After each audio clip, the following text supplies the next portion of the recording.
चलिए students, chapter issue of share में ही एक अदर इंपॉर्टेंट टॉपिक के साथ शुरू करेंगे। आज टॉपिक का नाम है the difference between reserve capital and capital reserve. दोनों सिमिलर से दिखने वाले वर्ड्स RCCR, लेकिन इन दोनों में कोई कनेक्शन नहीं है। इन दोनों के मीनिंग में बहुत डिफरेंस है। इसीलिए इस डिफरेंस को किया जाता है क्योंकि बोलते वक्त कन्फ्यूजन रह जाता है कि पेपर में पूछा गया आपसे रिजर्व कैपिटल और आपके माइंड में चल रहा होता है कैपिटल रिजर्व या वाइस वर्सा केस। तो समझते हैं इस डिफरेंस को। आइए, रिजर्व कैपिटल के बारे में हम लोगों ने पहले भी पढ़ा हुआ है जब हम लोगों ने लास्ट वीडियो लेक्चर में टाइप्स ऑफ शेयर कैपिटल किया था। तो टाइप्स ऑफ शेयर कैपिटल में जो 6th टाइप था रिजर्व कैपिटल हम लोगों ने सीखा हुआ है। फिर भी एक बारी इसका ओवरव्यू ले लेते हैं ब्रीफ में। According to section 65 of Companies Act 2013, company reserve capital बना सकती है। उसके पास दो तरीके हैं रिजर्व कैपिटल बनाने के। पहला तरीका यह है कि अपनी जो पर शेयर की फेस वैल्यू है उसे जो इंक्रीज़ कर दे, तो जो इंक्रीज्ड अमाउंट है उसे रिजर्व कैपिटल में कन्वर्ट कर दे। फॉर एग्जांपल, फेस वैल्यू है किसी कंपनी के एक शेयर की 10 रुपये, कंपनी ने इंक्रीज़ कर दी इस फेस वैल्यू को बढ़ाकर 15 रुपीज़ कर दिया, तो जो इंक्रीज्ड अमाउंट है 5 rupees of the nominal value, nominal या फेस वैल्यू एक ही बात होती है, जो 5 रुपये है, तो इस 5 रुपये को कंपनी रिजर्व कैपिटल बना सकती है by passing A resolution in the companies general meeting. Company की जनरल मीटिंग में एक विशेष प्रस्ताव पास करके इसे कन्वर्ट कर सकती है रिजर्व कैपिटल में। नेक्स्ट, कंपनी के पास ऑप्शन है, तरीका है रिजर्व कैपिटल बनाने का, a specified portion of its uncalled share capital. जो अनकॉल्ड शेयर कैपिटल है उसका कुछ हिस्सा या पूरी की पूरी अनकॉल्ड शेयर कैपिटल को वो रिजर्व कैपिटल में कन्वर्ट कर सकती है। अनकॉल्ड शेयर कैपिटल क्या होती है? जैसे किसी कंपनी की एक शेयर है, उसकी फेस वैल्यू 10 रुपीज़ है, ठीक है, और कंपनी ने इसे टुकड़ों में कॉल किया हुआ है, इंस्टॉलमेंट्स में मांगा हुआ है 3232, तो जो लास्ट की अमाउंट है कंपनी ने अब तक कॉल नहीं की है, तो that is the uncalled amount. ये कॉल्ड अप कैपिटल है, ये अनकॉल्ड कैपिटल है। तो कंपनी अगर चाहे तो इस अनकॉल्ड अमाउंट यानी कि 2 रुपये प्रति शेयर को एक स्पेशल रेजोल्यूशन पास करके कंपनी की जनरल मीटिंग में इसे कन्वर्ट कर सकती है रिजर्व कैपिटल में। दोनों ही सिचुएशन में, चाहे वो इस ढंग से किया हो चाहे वो इस ढंग से बनाई हुई हो रिजर्व कैपिटल, दोनों ही सिचुएशन में एक कंडीशन रहती है कि the above two shall not be called except in the event of winding up of the company. It is available only for the creditors at that time. अब इस amount को once the reserve capital is formed, एक बार reserve capital में convert कर दिया company ने इनमें से किसी भी तरीके से, तो उस अमाउंट को कंपनी अब सिर्फ और सिर्फ वाइंडिंग अप के टाइम यानी कि दी एंड के टाइम ही मांग सकती है, इससे पहले नहीं, क्योंकि उस वक्त क्रेडिटर्स को पेमेंट करना होता है। तो आइए सीखते हैं इस डिफरेंस को। रिजर्व कैपिटल, पहला मीनिंग एंड क्रिएशन को लेकर कि क्या मीनिंग है और कैसे बनता है यह reserve capital. It refers to that portion of increase nominal value, ये पहला तरीका था, और अनकॉल्ड शेयर कैपिटल, ये सेकंड वे है, which shall not be called up except in the time of winding up, except in the event of winding up. Winding up से पहले नहीं मांग सकते इस अमाउंट को। अब capital reserve, capital reserve is that reserve which is created out of capital profits. ये capital profits में से बनता है। एक रेवेन्यू प्रॉफिट्स होते हैं जो day to day routine functioning से आते हैं, जैसे कि आपने 100 रुपीज़ का एक गुड्स परचेज किया, उसे 150 में सेल आउट कर दिया, तो 50 रुपीज़ आपने अर्न किए, that is the revenue profit, ठीक है। हम यहाँ बात कर रहे हैं कैपिटल प्रॉफिट्स की। कैपिटल प्रॉफिट्स कैसे बनता है? ये नॉर्मल कोर्स ऑफ बिजनेस से नहीं बनता। फॉर एग्जाम्पल, ये कैसे बनेगा? जस्ट लाइक पहला एग्जाम्पल है profit on sale of fix assets. आपके पास एक मशीन पड़ी हुई है, बुक में उसकी वैल्यू 1 लाख रुपीज़ है, आपने उसे 1,10,000 रुपीज़ का सेल आउट कर दिया, तो 10,000 जो आपने कमाए हैं वो आपका कैपिटल गेन है, कैपिटल प्रॉफिट है वो आपका, ठीक है।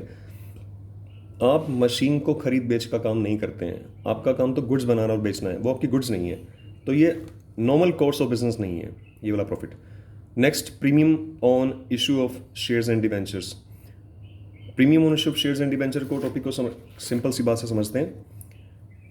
एक कंपनी के पास एक शेयर है, शेयर की जो फेस वैल्यू है जिसे हम लोग बोलते हैं नॉमिनल वैल्यू, वो 10 रुपीज़ है, ठीक है। एक कंपनी के पास शेयर है, उसकी जो नॉमिनल वैल्यू है वो 10 रुपीज़ है। कंपनी चाहे तो उस शेयर्स को, देखिए सिंपल एग्जांपल से समझते हैं।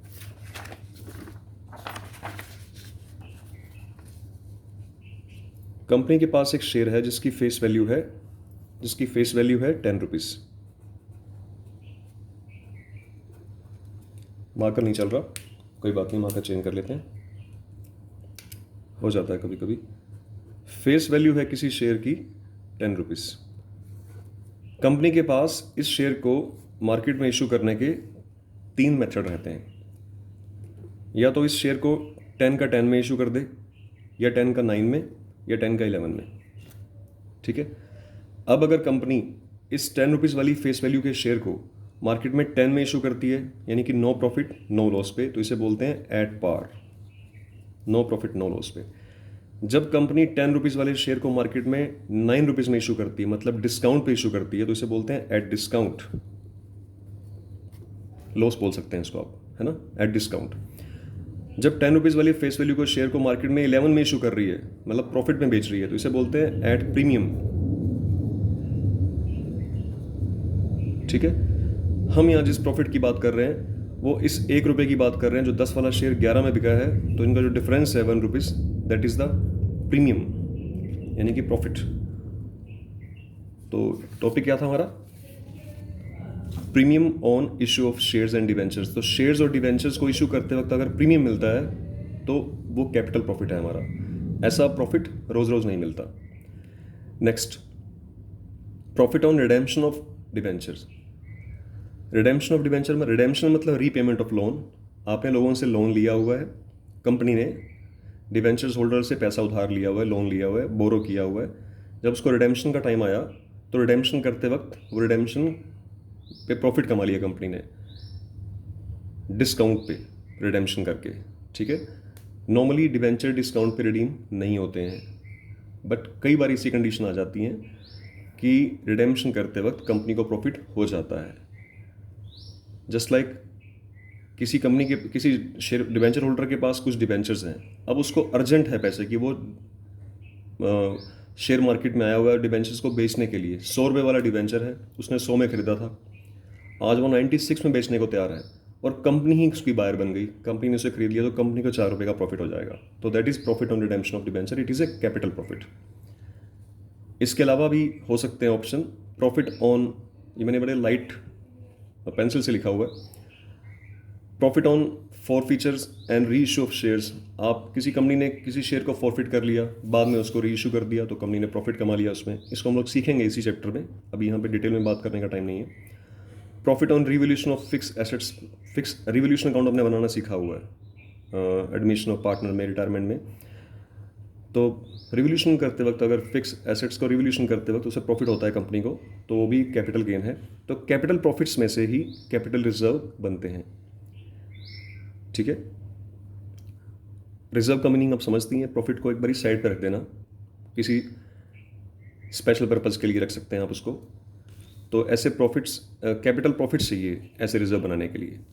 नेक्स्ट डिफरेंस की तरफ आएंगे, नेसेसिटी, यानी कि आवश्यकता है या नहीं है, किसको बनाना कंपलसरी है, किसको बनाना कंपलसरी नहीं है, ये सीखेंगे।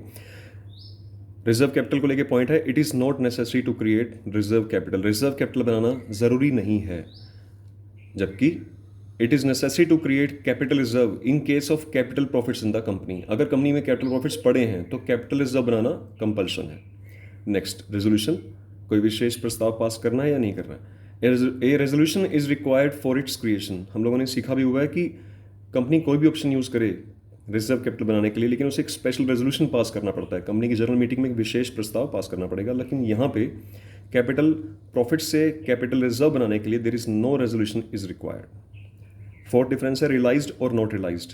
क्या ये अमाउंट हमें मिल चुकी है या नहीं मिली है, ये चीज़ देखिए। रियलाइज हो चुकी है ये वाला अमाउंट या नहीं हुआ है। It refers to that amount which has not been received. Reserve capital बनाया गया था उस अमाउंट से, 2 तरीके थे ना रिजर्व कैपिटल बनाने के। या तो पहला तरीका कि फेस वैल्यू को 10 से बढ़ाकर 15 कर दिया, तो 5 रुपये की रिजर्व, या फिर अनकोल्ड शेयर कैपिटल। अब जो शेयर कैपिटल मंगवाई ही नहीं गई, जो खुद ही अनकोल्ड है, नहीं मांगी गई है, तो वो रियलाइज तो हुई नहीं ना। जब कैपिटल मंगवाई ही नहीं गई है, अनकोल्ड है, तो वो रियलाइज नहीं हुई है। आप मेरी बात समझ गए होंगे जो मैं कहना चाह रहा हूँ आपको, कि कंपनी ने एक 10 रुपीज़ वाला शेयर इंस्टॉलमेंट में कॉल किया हुआ है 3232 में, तो 2 रुपीज़ कंपनी ने अब तक मांगे नहीं हैं। जो नहीं मांगे हैं इसी को अनकोल्ड बोलते हैं। जो मांगे ही नहीं है वो रियलाइज तो हुए नहीं ना अमाउंट अब तक। तो यही डिफरेंस है कि क्या ये अमाउंट रियलाइज हो चुकी है या नहीं हुई है। तो रिजर्व कैपिटल बनता है, रिजर्व कैपिटल ऐसी अमाउंट से बनता है which has not been received yet, जबकि कैपिटल रिजर्व कैसे बनता है? It refers to the amount which has already been received. आपने प्रॉफिट कमा लिया है, profit on sale of fix assets, आप 1 लाख की बिल्डिंग 1 10 में बेच चुके हैं, तो 10,000 आपने अर्न कर लिए हैं, तो अमाउंट रियलाइज हो चुकी है इसमें। फिफ्थ पॉइंट है डिस्क्लोजर इन बैलेंस शीट। कहाँ दिखाया जाता है बैलेंस शीट में? Reserve capital it is not shown in the companies balance sheet. इसका बैलेंस शीट में कोई स्थान नहीं है रिजर्व कैपिटल का, क्योंकि अमाउंट रियलाइज ही नहीं हुई है। ये तो एक रिजर्व बनाया गया है रिजर्व कैपिटल की फॉर्म में। इसे तो मांगेंगे तब हम, जब कंपनी वाइंडिंग अप होगी, तो कंपनी में बैलेंस शीट में इसका कोई स्थान नहीं है। कैपिटल रिजर्व, यस, इसकी जगह है proper. It is shown as the first item under the head reserve and surplus on equity and liability section of the balance sheet. Balance sheet में 2 सेक्शन रहते हैं, equity and liability and assets.